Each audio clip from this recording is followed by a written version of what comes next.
آئے تھے جس کے تحت ملک چلے گا. تو وہ آئین بھی تھے، لیکن اس کے بعد ملک کی صورتحال تھوڑی خراب ہو گئی. اس صورتحال کے باوجود وہ آئین توڑا گیا. جب آئین توڑا گیا تو اس کے بعد ماشاء اللہ کے بعد آئین توڑا گیا. آئین توڑنے کے بعد پھر دوبارہ دوسرا آئین بنایا گیا تھا. اس کے بعد بنایا گیا تھا، کافی آئین بنایا گیا تھا، لیکن اب 2025 چل رہا ہے اور لاسٹ آئین جو بنا تھا وہ 1973 میں بنا تھا. یعنی کہ 1973 کا آئین ابھی تک باقی ہے اور وہ چل رہا ہے. یعنی کہ 1973 کے آئین میں یہ سب کچھ بیان تھا کہ پاکستان میں وفاقی اور پارلیمانی، یعنی کہ وفاقی پارلیمانی اور صوبائی حکومتیں یہ ڈفرینٹ تھی. ان کے بارے میں تھا کہ کتنے عہدے ہوں گے، وفاقی کے بعد کتنے عہدے ہوں گے اور صوبائی حکومتوں کے پاس کتنے عہدے ہوں گے. تو اب ہم آگے چلتے ہیں. انہوں نے لکھا ہے کہ مشترکہ مفادات کی کونسل. تو یہ ایسا ہے کہ وفاقی اور صوبائی جو حکومتیں ہیں ان کے درمیان جو تعلقات کی نوعیت ہے. تو پہلا پوائنٹ ہمارا بنے گا کہ مشترکہ مفادات کی کونسل. ٹھیک ہے، جو مشترکہ مفادات کی کونسل کے بارے میں لکھتا ہے کہ مشترکہ مفادات کی کونسل وزیر اعظم، تمام وزرائے اعلیٰ اور 3 وفاقی وزراء جن کو وفاقی حکومت نافذ کرے پر مشتمل ہوتی ہے. یعنی کہ مشترکہ مفادات کی کونسل وزیر اعظم، تمام وزرائے اعلیٰ اور 3 وفاقی جن کو وفاقی حکومت نافذ کرے. یعنی کہ اس نے لکھا کہ وزیر اعظم، وزیر اعلیٰ، تمام، یعنی کہ تمام صوبوں کے، جن میں پنجاب، سندھ، بلوچستان، خیبر پختونخوا، اب گلگت بلتستان بھی بن گیا. تو ان صوبوں کے جو وزیر اعلیٰ ہوں گے، جو وزیر اعلیٰ ہوں گے اور وفاقی وزیران جن کو وفاقی حکومت بناتی ہے.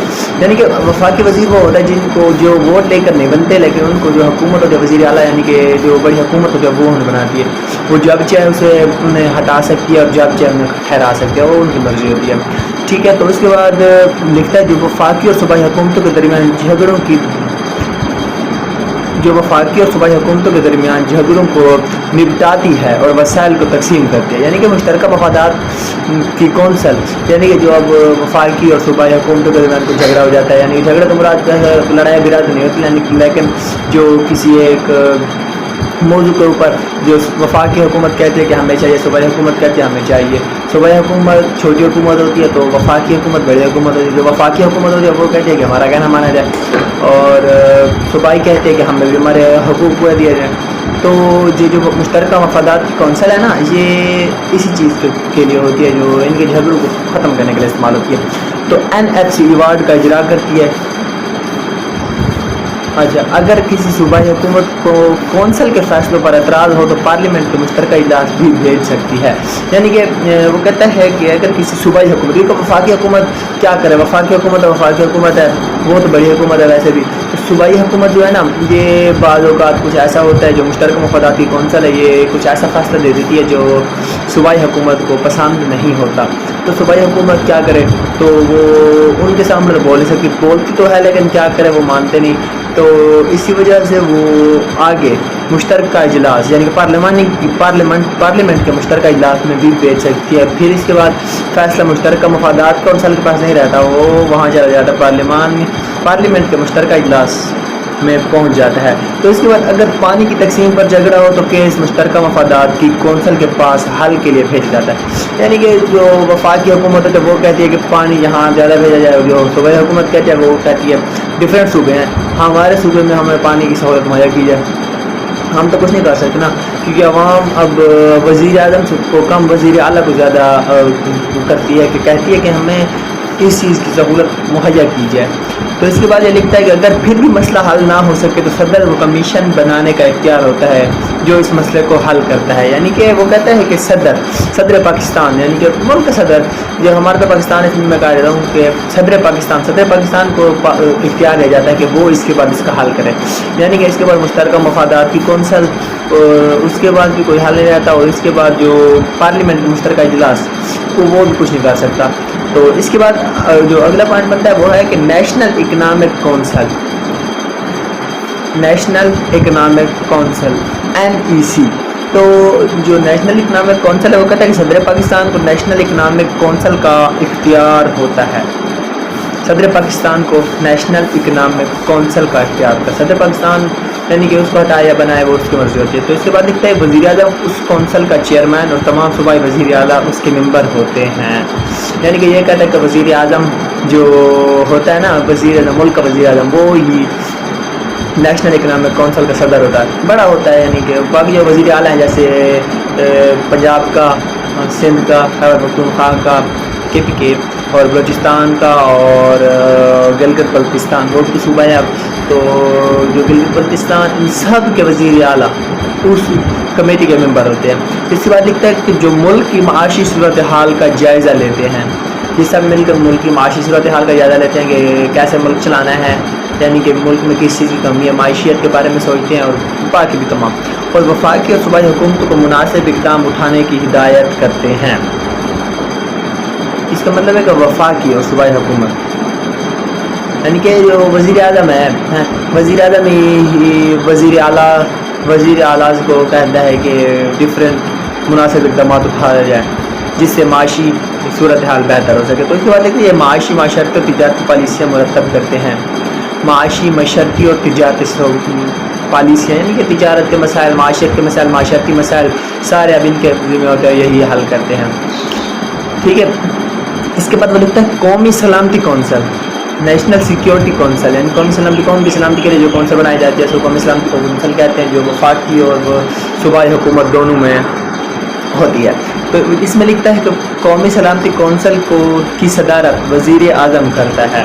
وزیر اعظم یعنی کہ اس وقت تو وزیر اعظم ملک پاکستان کا شہباز شریف ہیں, تو شہباز شریف سے تو یعنی کہ قومی سلامتی کونسل کے جو چیئرمین ہو گئے نا وہ ہو گئے وزیر اعظم صاحب, یعنی کہ میاں شہباز شریف صاحب. تو لکھتے ہیں کہ جو تمام ملک بشمول صوبوں کی سلامتی کے معاملات دیکھتا ہے, یعنی کہ تمام ملک یعنی کہ ملک کا سارا اور صوبے جتنے بھی ہیں ان سب کی جو سلامتی کونسل ہے ان کے لیے یعنی کہ سلامت یعنی کہ ڈفرینٹ جیسے کوئی دوسرا ملک حملہ کر دیتا ہے یا کسی میں سلاح لٹکانا ان کی سلامت کے لیے یہ وزیر اعظم ہی قدم اٹھاتا ہے. یہ سارا وزیر اعظم کے ذمہ ہوتا ہے. اس کے بعد دیکھتا ہے اور ملکی سلامتی کی پالیسیاں مرتب کرتا ہے جس پر عمل درآمد کرنا وفاقی اور صوبائی حکومتوں پر لازم ہوتا ہے. یعنی کہ ایسی پالیسی اگر یعنی کہ مثال کے طور پر وزیر اعظم کوئی بھی بات کر دینا ان میں مسئول جتنے بھی ہوں گے یعنی کہ صوبائی حکومت کے وزیر اعلیٰ وہ سارے اس بات پر عمل کریں گے, وہ لازم ہوتا ہے حکومتوں پر. تو اس کے بعد وہ لکھتا ہے کہ وفاقی اور صوبائی یعنی وفاق اور صوبوں میں دیگر تعلقات یعنی کہ وفاقی حکومتوں اور صوبائی حکومت میں جو تعلقات ہیں ڈفرینٹ ان کے بارے میں لکھتا ہے. تو پہلے لکھتا ہے کہ آئین کے آرٹیکل 147 کے مطابق کوئی صوبائی حکومت اپنا اختیار وفاقی حکومت یا وفاقی ادارے کو سونپ سکتی ہے. اس کا مطلب یہ ہوا کہ جو وفاقی حکومت ہے یعنی کہ وفاقی حکومت اس وقت پنجاب کی وزیر اعلیٰ مریم نواز ہیں. تو مریم نواز جب چاہیں اپنا اختیارات کسی یعنی کہ وفاقی حکومت کے سربراہ وزیر اعظم کو دے سکتے ہیں, وہ ان کی مرضی ہوگی. تو اس کے بعد کہ وفاقی حکومت یا وفاقی ادارہ وہ اختیار استعمال کر سکتا ہے بشرط یہ ہے کہ 6 دن کے اندر متعلقہ صوبائی اسمبلی اس کی توثیق کرے.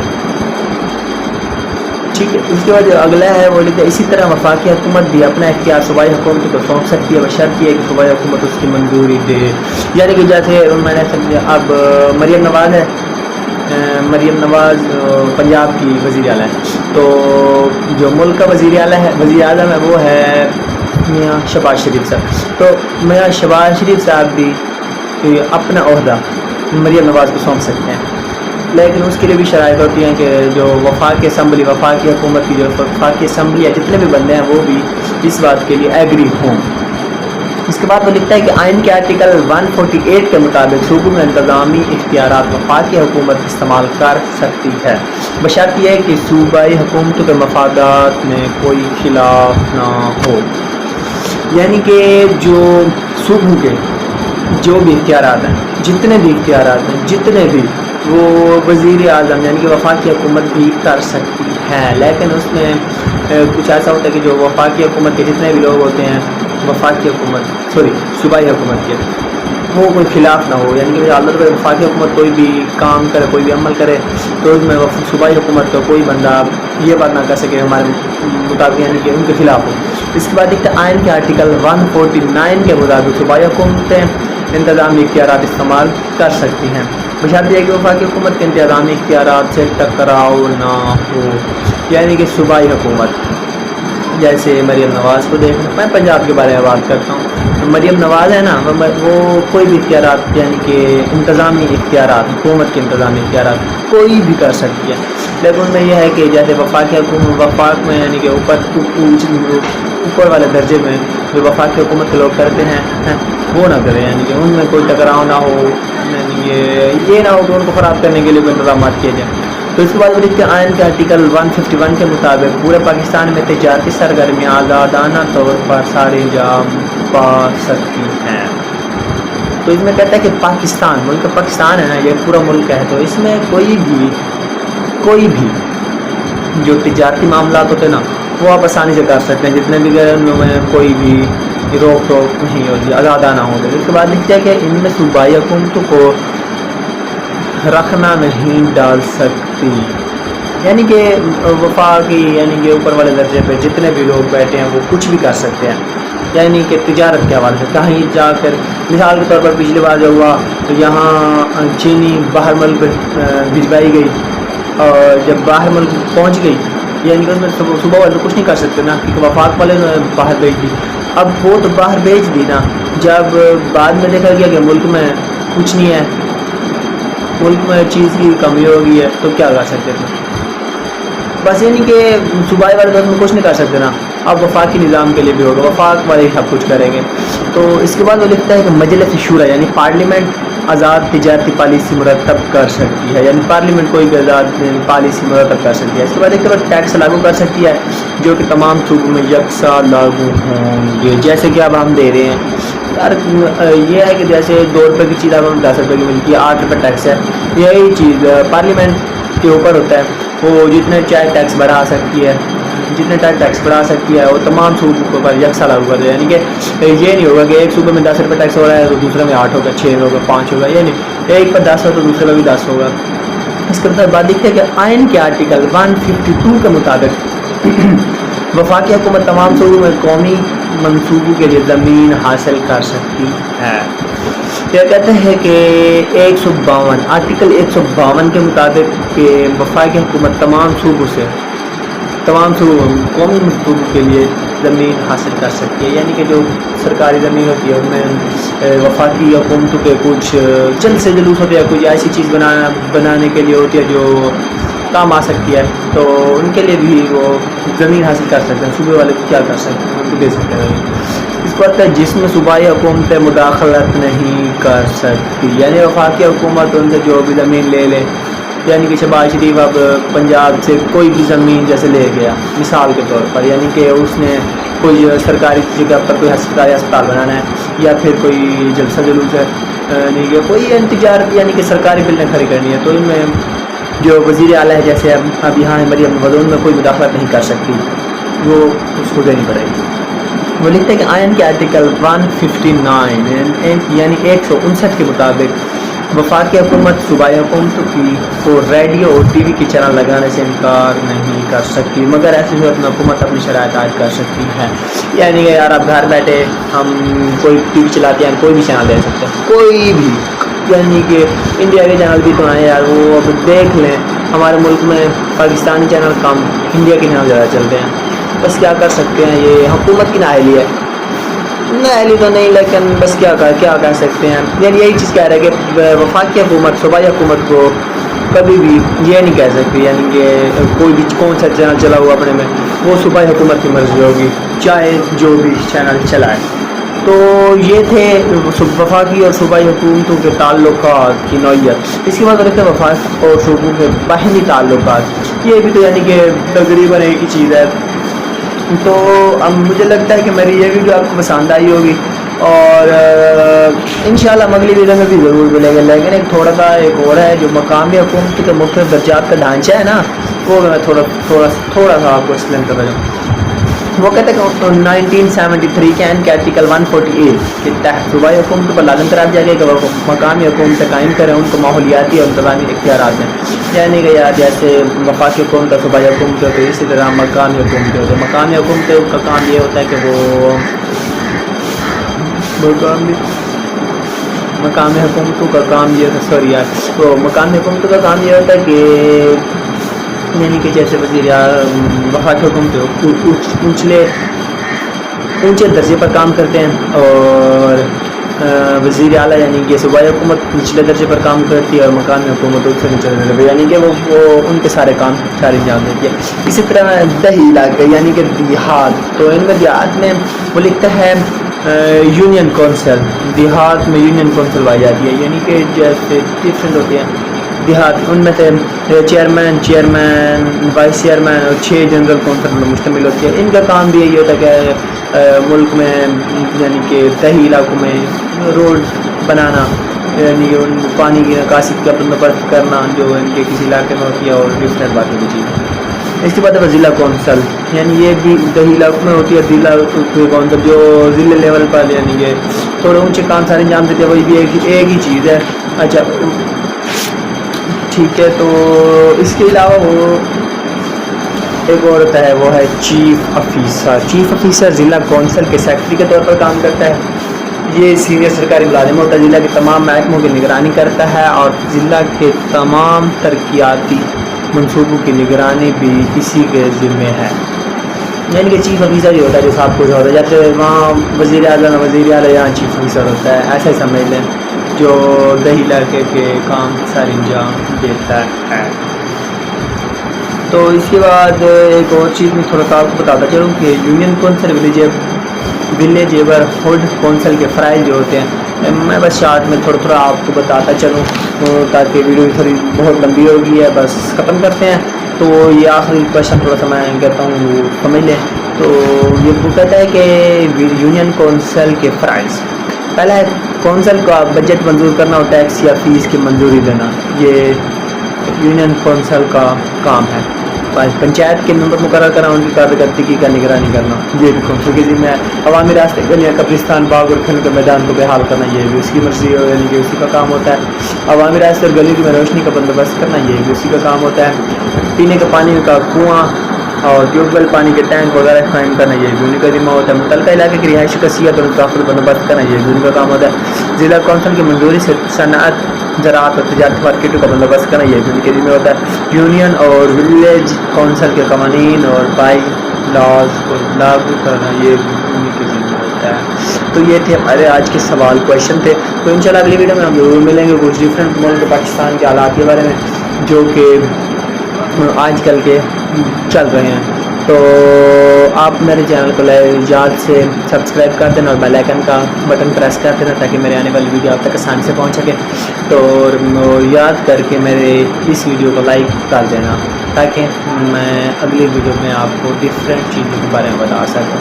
تو یاد سے سبسکرائب لازمی کر دینا. خدا حافظ. میرے چینل کو لائک اور سبسکرائب یاد سے کر دینا اور بیل آئکن کا بٹن پریس کر دینا تاکہ میرے آنے والی ویڈیو آپ تک آسانی سے پہنچ سکے. تو آج کی میری یہ ویڈیو ہے، اس میں میں آپ کو عقل کی نعمت کے بارے میں بتاتا ہوں. اس میں دیکھا جاتا ہے کہ دنیاتی استاد ناصر صاحب نے کلاس میں آنے کے بعد حاضری لی اور اس کے بعد اپنے بیگ سے 3 تصویریں نکالی، پہاڑ کی، درخت کی اور گھوڑے کی. پھر بولے یہ اللہ تعالیٰ، یہ سب اللہ کی مخلوق ہے اور ان کے بہت بڑے فائدے ہیں. تو بس پہاڑ کی وجہ سے زمین اپنی جگہ پر قائم رہتی ہے، اور درخت ہمیں سایہ اور پھل فراہم کرتا ہے، اور گھوڑے سوار جو سامان اٹھانے کے کام آتے ہیں. سمجھ آ گئی. اس کے بعد وہ لکھتا ہے کہ اس کے بعد ناصر صاحب نے بیگ سے ایک بچے کی تصویر نکالی جو صدقہ دے رہا تھا، اور بولے یہ ایک انسان ہے جو صدقہ دے رہا ہے، یہ بھی اللہ تعالیٰ کی مخلوق ہے. اب میرا سوال آپ سے یہ ہے کہ اللہ تعالیٰ نے انسان کو اچھے کام کرنے اور برے کام کرنے سے رکنے کا حکم کیوں دیا ہے، اور وہ کہتا ہے کہ پہاڑ، درخت اور گھوڑے کو کیوں نہیں دیا. بات ہے.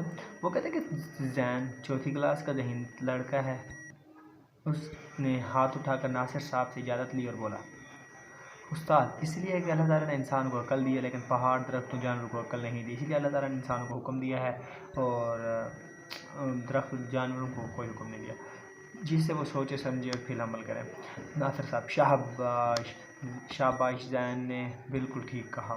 اللہ تعالیٰ نے انسان کو عقل عطا کی ہے، عقل سے انسان اچھائی اور برائی کو پہچان سکتا ہے اور پھر اچھے کاموں پر عمل کر سکتا ہے اور برے کاموں سے رک سکتا ہے۔ ہم اللہ تعالیٰ کی اس نعمت کا جتنا شکر ادا کرے کام ہے، لیکن پھر ناصر صاحب نے دوسرا سوال کیا، اگر اللہ تعالیٰ عقل دیے بغیر انسان کو اچھے کام کرنے اور برے کام سے رکنے کا حکم دیتا تو سب بچے، یہ تو بہت زیادتی کی بات ہوتی۔ رضا سر یہ تو سراسر ظلم ہوتا اور ہمیں پہلے ہی بتا چکے ہیں کہ اللہ تعالیٰ کسی پر بھی ظلم نہیں کرتا کیونکہ وہ عادل ہے۔ زین اگر آپ اجازت دیں تو یہی بات میں ایک مثال سے سمجھاؤں۔ ناصر صاحب جی بولیے۔ تو زین کہتا ہے یہ ایسا نہیں ہے، اگر آپ 4تھی کلاس کے بچوں سے 10ویں کلاس کے بچوں تک سوال پوچھے تو یہ بھی ظلم ہے کیونکہ آپ نے انہیں ابھی تک وہ اسباق پڑھائے ہی نہیں ہیں۔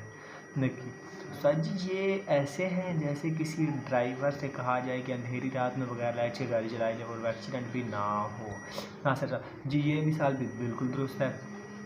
اللہ تعالیٰ جو حکم بھی اپنی مخلوق کو دیتا ہے وہ اس کی طاقت اور صلاحیت کے مطابق دیتا ہے۔ اللہ تعالیٰ کسی کی طاقت سے بڑھ کر اس پر بوجھ نہیں ڈالتا کیونکہ وہ یہ ظلم ہے۔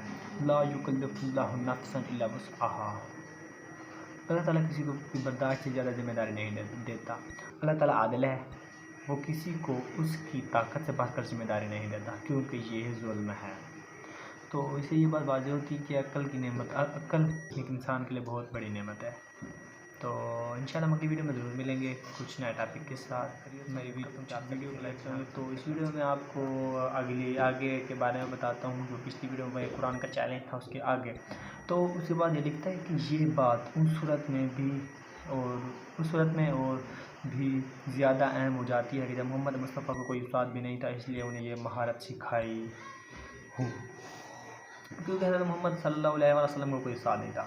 اللہ تعالیٰ ایسا سمجھ اللہ تعالیٰ ان کے استاد تھے، کیونکہ نبی تھے۔ اللہ تعالیٰ نے محمد مصطفیٰ صلی اللہ علیہ وآلہ وسلم کی طرف وحی نازل فرمائی، اس وحی میں آپ کو یعنی کہ آپ بغیر وحی کے نہیں بولتے تھے، جو بات آپ کو کہی جاتی وہ آپ لوگوں تک پہنچاتے تھے۔ اللہ تعالیٰ نے قرآن مجید میں بار بار لوگوں کو چیلنج کیا کہ اگر تو سمجھتے ہو کہ یہ کتاب معجزہ نہیں ہے تو اس جیسی ایک اور کتاب لکھ دو، اگر پوری کتاب نہیں لکھ سکتے تو اس جیسی 10 صورتیں ہی لا کر دکھاؤ، اگر یہ بھی نہیں کہہ سکتے قرآن چیلنج کرتا ہے کم از کم ایک سورہ ہی بنا کر دکھاؤ۔ تو ارشاد ہوتا ہے کہ اگر اس قرآن میں تمہیں کوئی شک ہے اور ہم نے اپنے بندوں پر نازل کیا ہے اور تم بھی اس جیسی ایک صورت بنا لاؤ، تمہیں اختیار ہے کہ اللہ تعالیٰ کے سوا اپنے مددگاروں کو بھی بلا لاؤ، بس اگر تم نے نہ کیا اور تم ہرگز نہیں کر سکتے تو اس سے سچا مان کر اس آگ سے بچو جس کا ایندھن انسان اور پتھر ہے جو کافروں کے لیے تیار کی گئی ہے۔ کیا آج تک کوئی شخص قرآن جیسی کوئی کتاب لا سکا؟ ہرگز نہیں۔ یعنی کہ اللہ تعالیٰ نے کفار مکہ کو یعنی کہ عرب کے لوگ بہت فصیح بلیغ تھے، ان کے لوگوں کو اللہ تعالیٰ نے کہا کہ تم یعنی کہ کوئی بھی، تم میں سے کوئی بھی اس قرآن مجید جیسی ایک آیت قرآن مجید کی کتاب لکھ دو، کوئی 10 صورتیں لکھ دو، کوئی ایک صورت لکھ کے دکھاؤ، تم وہ نہیں کر سکتے کیونکہ یہ اللہ تعالیٰ کی طرف سے بنائی گئی تھی، اللہ تعالیٰ کی طرف سے معجزہ ہے نا، معجزہ تو کوئی نہیں بنا سکتا۔ تو اسی طرح اللہ تعالیٰ نے ایک قرآن مجید معجزہ عطا کیا۔ قرآن مجید کا ایک بہت بڑا معجزہ یہ بھی ہے کہ 1400 سال 14 صدیاں 1400 سال گزرنے کے باوجود بھی قرآن مجید کا ایک حرف موجود ہے۔ قرآن مجید سے پہلے تورات، زبور، انجیل 3 کتنی بڑی کتابیں تھیں، آسمانی کتابیں، وہ بھی تو ان میں بھی کافی تبدیلیاں آ گئی تھیں، قرآن مجید ہی وہ واحد کتاب ہے جس میں آج تک کوئی تبدیلی نہیں ہے۔ تو قرآن ایک معجزہ ہے، اس کے چیلنج کے باوجود آج تک کوئی اس جیسا کلام نہیں لکھ سکتا۔ تو اس میں یہ بیان ہے کہ قرآن ہی وہ واحد کتاب ہے، یعنی قرآن جیسا کوئی کتاب نہیں ہے اور نہ ہی کوئی بنا سکتا ہے۔ تو یہ تھی ہماری ویڈیو، انشاءاللہ ہم اگلی ویڈیو میں ضرور ملیں گے کچھ نئے ٹاپک کے ساتھ۔ میری ویڈیو کو لائک اور چینل کو سبسکرائب یاد سے کر دیں اور بیل آئکن کا بٹن پریس کر دیں تاکہ میرے آنے والی ویڈیو آپ تک آسانی سے پہنچ سکے، اور میرے چینل کو لائک سے ہوں گے۔ تو پچھلی ویڈیو میں نے آپ کو عقل جیسی نعمت کے بارے میں بتایا تھا، اس ویڈیو میں آپ کو وحی کے طریقے کے بارے میں بتاتا ہوں۔ تو اور میری ویڈیو کو لائک اور چینل کو سبسکرائب پیار سے کر دیں تاکہ بیل آئکن کا بٹن پریس کر دیں تاکہ میرے آنے والی ویڈیو آپ تک آسانی سے پہنچ سکے۔ تو بنا ٹائم ویسٹ کیے میں ویڈیو کی طرف چلتا ہوں۔ تو اس ویڈیو میں لکھا ہے کہ وحی کے طریقے ڈفرینٹ طریقے ہوتے ہیں کہ وہ نبی اللہ تعالیٰ کی طرف سے نائب کیے ہوئے ہوتے ہیں، وہ نبی کی طرف سے محمد مصطفیٰ صلی اللہ علیہ وسلم کے بارے میں بیان ہے کہ بغیر وحی کے نہیں بولتے تھے، وحی آتی ہے تو نبی بولتا ہے۔ تو یہاں لکھتے ہیں کہ نبی کے معنی ہیں ایسی اہم خبر رکھنے والا جو خبر دوسروں کو معلوم نہ ہو، رسول یعنی پیغام پہنچانے والا شخص۔ اللہ تعالیٰ اپنے پیغمبروں کو خود منتخب کرتا ہے اور اپنے پیغام پہلے انبیاء کو بھیجتا ہے، پھر انبیاء اسے لوگوں تک پہنچاتے ہیں۔ جو پیغام اللہ تعالیٰ کی جانب سے انبیاء کو دیا جاتا ہے وہ اسے وحی کہا جاتا ہے۔ اللہ تعالیٰ کے رسولوں پر تجزل طریقوں سے وحی نازل ہوتی ہے، خواب کے ذریعے، فرشتوں کے ذریعے، اور جو تیسرا ہے وہ ہے آواز کے ذریعے اور براہ راست وحی۔ تو وہ کہتے ہیں خواب کے ذریعے، مثلا حضرت ابراہیم علیہ السلام کو خواب میں وحی ہوئی کہ اپنے بیٹے اسماعیل کو اللہ تعالیٰ کی راہ میں قربان کر دو۔ تو اس کے بعد وہ دوسرا لکھتا ہے کہ فرشتے کے ذریعے، مثلا رسول اللہ صلی اللہ علیہ وسلم کے پاس جبرائیل علیہ السلام سے تشریف لائے قرآن کی آیتیں وحی کے طور پر نازل فرماتے تھے۔ اور جو تیسرا ہے وہ ہے آواز کے ذریعے، مثلا اللہ تعالیٰ نے حضرت موسیٰ علیہ السلام سے درخت میں آواز پیدا کر کے کلام کیا۔ اور اسی طرح براہ راست وحی، مثلا حضرت موسیٰ علیہ السلام کو براہ راست وحی کی اپنا عصا زمین پر پھینک دو اور اثر رہا بن کر جادوگر کے چھوٹے سانبوں کو نگل لے گا۔ تو یہ تھے وحی کے طریقے۔ اس طرح وہ آگے لکھتا ہے کہ نبی کریم انبیاء کرام وحی کو حاصل کرنے میں کسی قسم کی غلطی یا پیش کمی نہیں کرتے تھے، کسی غلطی یا کسی کمی پیشی نہیں کرتے تھے، اور اسے لوگوں تک پہنچانے میں بھی کسی قسم کی بھول چوک یا رد و بدل نہیں کرتے تھے، بلکہ وہ تمام وحی کو اسی طرح سے پوری امانت داری کے ساتھ لوگوں تک پہنچا دیا کرتے تھے۔ اگر انبیاء امانت میں خیانت کرتے تو نہ کوئی اس پر اعتماد کرتا، نہ ہی ان کی باتوں پر کوئی عمل کرتا۔ اس میں یہ بیان ہے کہ نبی کریم صلی اللہ علیہ وآلہ وسلم اور ان سے پہلے سابقہ تمام انبیاء کرام جتنے بھی گزر چکے ہیں ان پر اللہ تعالیٰ کی طرف سے وحی آتی تھی، جو بھی وحی آتی تھی پھر وہ لوگوں تک اس وحی کو پہنچاتے تھے۔ اور اس کے بعد وہ لکھتا ہے کہ انبیاء امانت دار تھے، وہ نہ تو وحی حاصل کرنے میں غلطی کرتے تھے اور نہ ہی لوگوں تک پہنچانے میں غلطی کرتے تھے، کیونکہ اگر غلطی کرتے تو ان پر کوئی عمل، ان کی بات پر کوئی عمل نہ کرتا، کوئی ان کو اعتماد نہ کرتا۔ تو یہ تھی ہماری وحی کی طریقے کی ویڈیو۔ تو اگلی ویڈیو میں ہم ضرور ملیں گے کچھ ڈفرینٹ چیزوں کے ساتھ۔ خدا حافظ۔